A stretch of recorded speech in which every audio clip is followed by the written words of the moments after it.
Welcome, and thank you for joining for another whiskey review. Today, we're going to take a look at the Longrow Peated NAS. Dustin. 46% ABV. This is the new bottling. A whiskey that was actually recommended to us by one of our favorite subscribers, Welsh Toro. So he was telling us that the new one was a lot better. Yeah. And I was not a fan of the old one. I was not either. And we have an old one still, so we're going to bring it at the end. But, Welsh was telling us that this was a pretty good whiskey for the money, and it was better than it used to be. And Welsh would know. Welsh, when it comes to value buys, that's my guy. Yep, he knows. Just wish I could buy half the, independent bottlings he could get at his prices, because I would probably drink a lot of different whiskey if I could. Yeah. Well, oftentimes we are compromised by where we are at and what we can get our hands on. We overpay for whiskey, especially single malt scotches here in the States, but we're just happy we can get them. Yeah. Well, and it makes it really hard to get excited about a $60 bottle when there's a $40 shipping cost that goes into it. Correct. So usually when we're importing them, it's some of the higher end bottlings. Exactly. But this is one of our favorite distilleries, Longrow being a part of the Springbank distillery. It's heavily peated, only 2 times distilled version of it. And when he said this one was actually better than the older one, I said, thank goodness. Yeah, it needs to be. Because I was not a fan of the old one. All right. Just to speak about the old one, we'll bring in a little taste at the end, just to show you the difference as far as the color of what the old one's like compared to this one. I was immediately encouraged by just the look of it, because I know it is unchill filtered. And I went online, looked. I'm pretty sure it's still all ex-bourbon, so it's not the cask. I'm thinking age. We'll find out. Yeah, no doubt. It's something, because that is distinct. All right. So it is. Immediately, it's a richer nose. Yeah, I mean, it's still definitely young whiskey, but it's very farm-raised kind of barley notes coming through here with nice bit of kind of a gasoline, peat. Yeah, but some nice spices to go along with it, too, to kind of balance out some of the more aggressive notes to it. Yeah, there's a bit of fruitiness kind of in the back end. Again, just kind of really nice, earthy, farmy, natural kind of whiskey. But it delivers in sort of a chalky way, or sort of maybe chalky is the wrong way to say it, sort of in a step-by-step way. I remember years ago, man, I was told barley was like really healthy, like instead of oatmeal kind of thing, and I tried like cooking like these little like pebble barley note things on in water, trying to make it like oatmeal. It never worked out. But this kind of reminds me of that kind of nose. Yeah, there was a barley note to it, but it almost comes with a kind of a brown sugar note. Yeah. Oh, there's definitely a nice little sweetness here.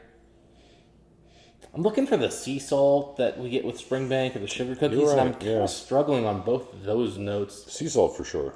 I'm not really getting a maritime characteristic like this, which isn't necessarily a terrible thing. This definitely comes off more dessert than what I remember this whiskey being.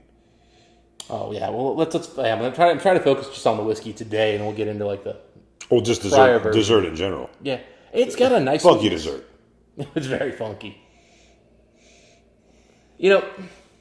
Sometimes for me, Springbank is the funkier of the bottlings, because Longrow, the one most of us have had more of, are those reds with the heavy wine cask influence. This is not that. This is actually very funky because it's all bourbon. Yeah, it's earthy. And anytime you get all bourbon, you mean you're going to get a lot of the distillery characteristic in that. Yeah. Overall, I mean, it's an interesting nose. It's definitely got fresh, whiskey notes. It's a little young for me. It's not doing anything that's wowing, but it's quality. That's kind of where I'm at, Mike. Yourself? Yeah, I mean, it's, like Ardbeg 10 or the Freud 10. You know what I mean? It's probably 8 years old or somewhere about that. But it definitely comes off a lot older and improvement from what I remember this whiskey being. And it comes off as exactly what it is. The base standard offering from the Longrow line. Something that's affordable. You know what I mean? I don't know what they pay for this over in the UK. I'm thinking around 40, 50 pounds. Yeah, it's a little more here, but... A little more here, but again, entry level for what it is. But you know what? Entry level whiskey can still be done well. And this is a well done entry level whiskey, finally, at this point. Yeah, so I'm a little lower on the nose. That said, the palate, Mike, is excellent. Well, let's get to it. Oh, my goodness, guys. So, that sugar dough cookie thing, it's there, but it's like a darker one, a richer one, maybe a little chocolate maybe is coming in there. It's not chocolate, maybe nah. I don't know. It's darker, maybe brown sugar instead of white sugars, including those sugar cookies. Peat smoke, real nice. It's not intense, but it's really good. And if you haven't had anything peated for a couple days, or you haven't had peated recently, it's going to come off real smoky. A little even ashy compared to what springbank usually is. Again, it's not Lafroig or Lagavulin ashy, but it's ashy for a springbank product. Man, the finish actually gets sweeter. Yeah, I'm kind of surprised how sweet that was on the palate. Yeah. I think I may be wrong. This may not be the same note you're talking about, but it's almost like a dark honey kind of note to it. Dark honey with barley. Ooh, dark honey barley. Yeah, okay. I don't know. When you said barley, I'm more with a dark barley. Yeah. But yeah, I'm really impressed by the palate. The nose is, for me, it's not very high. It doesn't really come through as a giant improvement for me. But the palate, man, that's yummy. Well put together. Although, I've obviously had this a little bit, Mike, before reviewing it, but I'm just thinking back to that 16 and how disappointing it was and how impressive this is in comparison. Mm-hmm. You want to bring in the old one? Yeah, let's bring the old one in. Yeah, so I pulled a bottle. This is what it used to look like before. In this whiskey, it's not a full-blown comparison, but... More citrus and sour. Yeah, I was going to say sour citrus. That's instantly what I get. It's not necessarily unpleasant. But it's lemon drops. It's not an unpleasant note. It's just not a... Again, if you don't like dark barley and honey and you want to replace that with sour... Now, here's the problem is there's a little hint of glue at the end. Wood glue. Yeah, sour lemon, something else. But even the color of it's just drastically different. On the noses, I like the citrus note. I don't like some of this note. I don't like the glue note. I like a lot of this one. The nose, to me, they're different, but they're not. It's not like I'm going, this is so much better. The old one feels like the casks were just old and worn out. You can tell by the color. You can tell by the sourness. These were dead casks. Mm-hmm. I didn't want to get to that taste. I'm going to jump into this old one.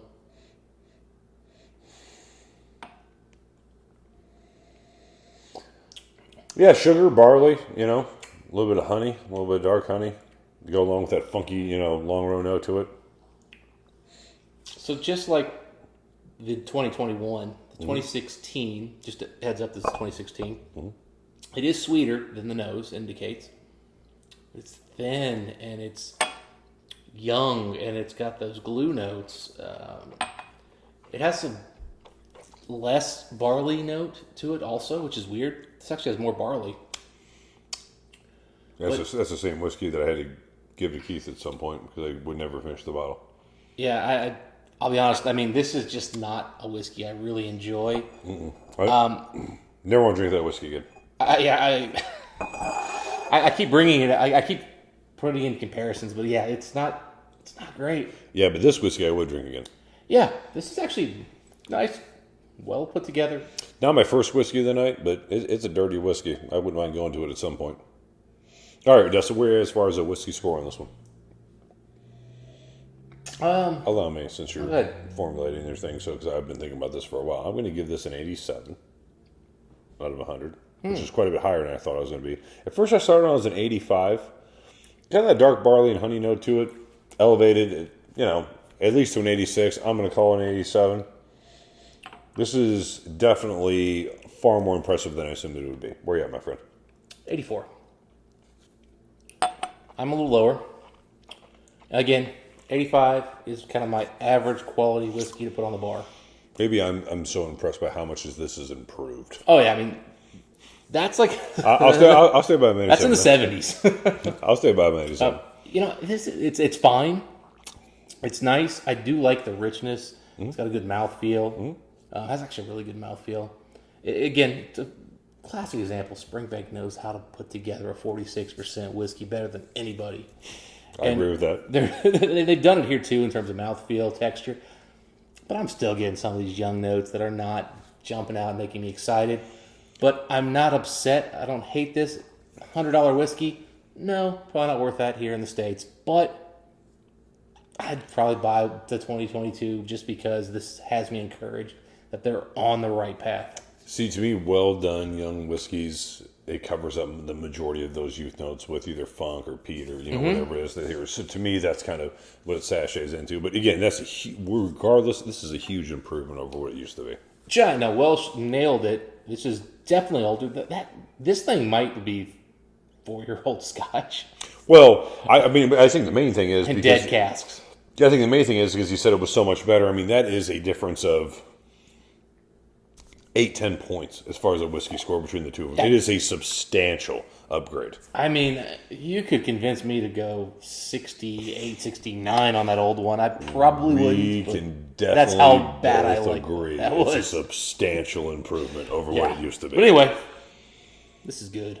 Good. Yeah, good entry-level whiskey for sure. Although sashaying into slightly better than average entry-level whiskey, I would say. Anyway, those are our thoughts on the whiskey. You guys had a chance to try out the new one. I believe this is a 2021 version. Let us know what you guys think. Until next time, Dustin, we wish the folks. Happy drinking. Thanks, Welsh.